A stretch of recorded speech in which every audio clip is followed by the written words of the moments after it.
नमस्कार दोस्तों, आपका इस नए वीडियो में हार्दिक स्वागत है। मैं सोहन लाल आपका इस नए वीडियो में हार्दिक स्वागत करता हूं। आपको बहुत अच्छे लगेंगे और महत्वपूर्ण प्रश्नों के साथ मैं हाजिर हूं और आपके लिए कुछ शानदार प्रश्न लेके आया हूं। आइए देखते हैं इन शानदार प्रश्नों की श्रृंखला किस प्रकार से आपके लिए लाभकारी होगी। सबसे पहला प्रश्न है कि कोई धन साधारण ब्याज पर 4 वर्ष में 2 गुना हो जाता है, ब्याज की दर क्या होगी?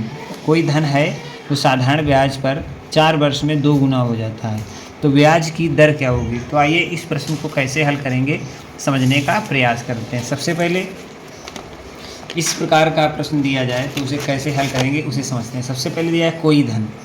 जब साधारण ब्याज पूछा जाए तो हम क्या करेंगे, कोई धन को हम 100 रुपये मान लेंगे। ठीक है, क्या मानेंगे? माना मूलधन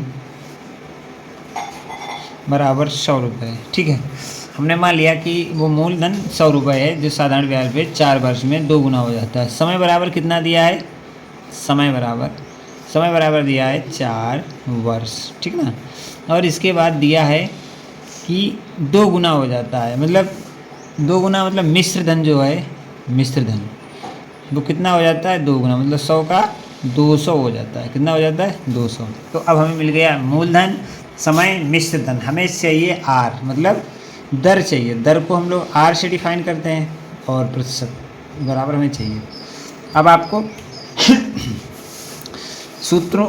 दो सूत्रों का इसमें प्रयोग होगा। सबसे पहला सूत्र है कि ब्याज बराबर ब्याज क्यों साधारण ब्याज करेंगे, इसे साधारण ब्याज बराबर क्या होता है? मिश्र धन माइनस मूलधन।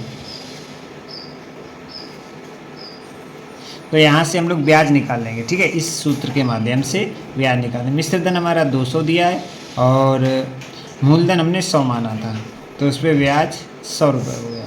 ठीक है, अब हमें क्या मिल गया? ब्याज मिल गया, साधारण ब्याज। अब एक सूत्र और होता है कि साधारण ब्याज इक्वल टू मूलधन गुणे समय गुणे दर बटे 100।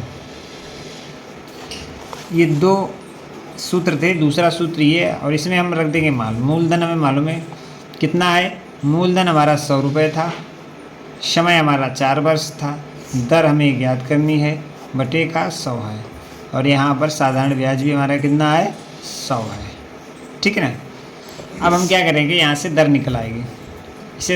इसमें जब ये गुणे में है तो इसके बटे 1 कर देंगे और त्रियक गुणा कर देंगे। ठीक है, तो 100 गुणे 4 और गुणे 8 बराबर 10,000 हो जाएगा। ठीक है ना, 100 का गुणा आपस में हो जाएगा। अब यहाँ पे 400 आर इक्वल टू 10,000, तो यहाँ से आर बराबर यहाँ से आर बराबर 10,000 बटे 400 होगा। 2 जीरो से 2 जीरो काट देंगे तो यहाँ से निकल आएगी प्रतिशत। कितना निकलेगा?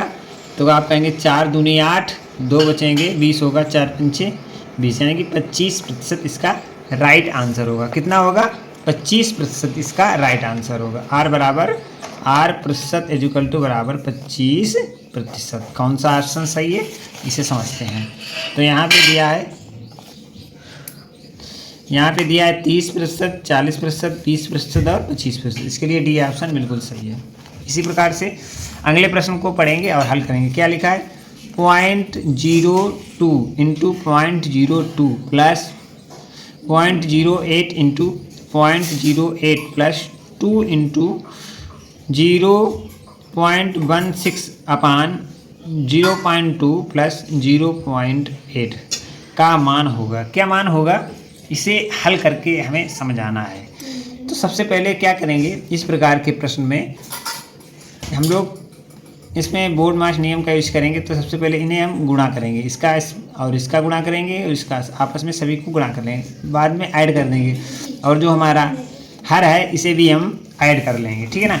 तो सबसे पहले इस प्रश्न को कैसे लिखेंगे उसे समझते हैं। लिख लीजिए, इसे उतार लीजिए और फिर इसे हल करिए। हल करने का जो सबसे शानदार तरीका है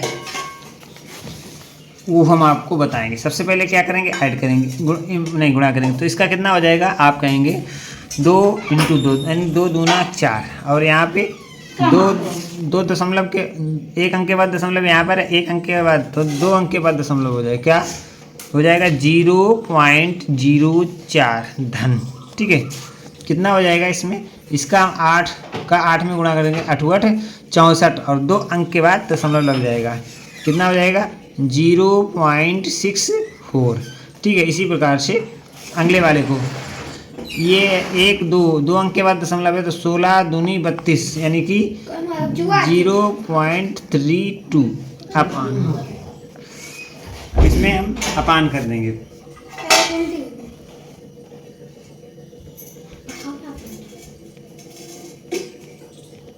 इसके बटे में देखेंगे कितना आएगा, तो यहाँ पे इसे जोड़ेंगे 0.2 + 0.8 यानी कि हम कर देंगे 0.10।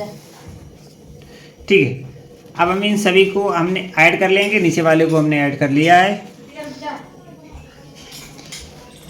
तो अब आपको मालूम होना चाहिए, क्योंकि यहाँ पर 1 अंक के बाद दशमलव था, यहाँ पर भी 1 अंक के बाद दशमलव होगा, तो दशमलव जो होगा हमारा 1 अंक के बाद होगा। यहाँ पे 2 अंक के बाद नहीं, 1 अंक के बाद। वहाँ पे जब जोड़ते हैं तब दशमलव नहीं बढ़ता, तो यानी कि दशमलव 1 अंक के बाद ही होगा। पहले यहाँ पे 0.0 है, नहीं, यहाँ पे दशमलव लग जाएगा, ये दशमलव हट जाएगा। ठीक है, तो दशमलव यहाँ पे आएगा, यानी कि 1 आ जाएगा। इसे जोड़ेंगे 0. कितना आएगा, तो यहाँ पे 4 है, 4 8 2 10 की 0 हासिल कितना हो जाएगा 1। यहाँ पे कितना है 6 3 9 और 1 10 यानी कि 10 हो जाएगा। और कितने अंक के बाद, 2 अंक के बाद दशमलव है, तो 2 अंक के बाद दशमलव यहाँ पे लगा देंगे, और बटे में 1.0 मतलब 1 1 यानी कि इसका राइट आंसर 1 होगा। कितना 1 होगा। कौन सा ऑप्शन इसमें सही है, तो इसके लिए आप कहेंगे डी ऑप्शन बिल्कुल सही है। आशा करते हैं दूसरा प्रश्न आज का आपको समझ में आ गया होगा। इसी प्रकार से तीसरा प्रश्न है, और इसे कैसे हल करेंगे, ये एक भिन्न का हल है। क्या है, 5 + 5